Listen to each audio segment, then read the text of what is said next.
Less ने बयान किया, उनसे यजीद बिन अबी हबीब ने और उनसे औराक बिन मालिक ने बयान किया।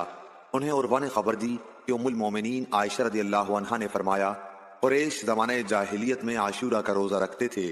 फिर रसूलुल्लाह सल्लल्लाहु अलैहि वसल्लम ने भी उस दिन रोज़े का हुक्म दिया।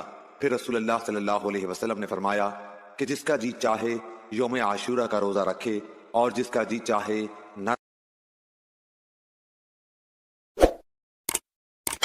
Like, share and subscribe for more videos.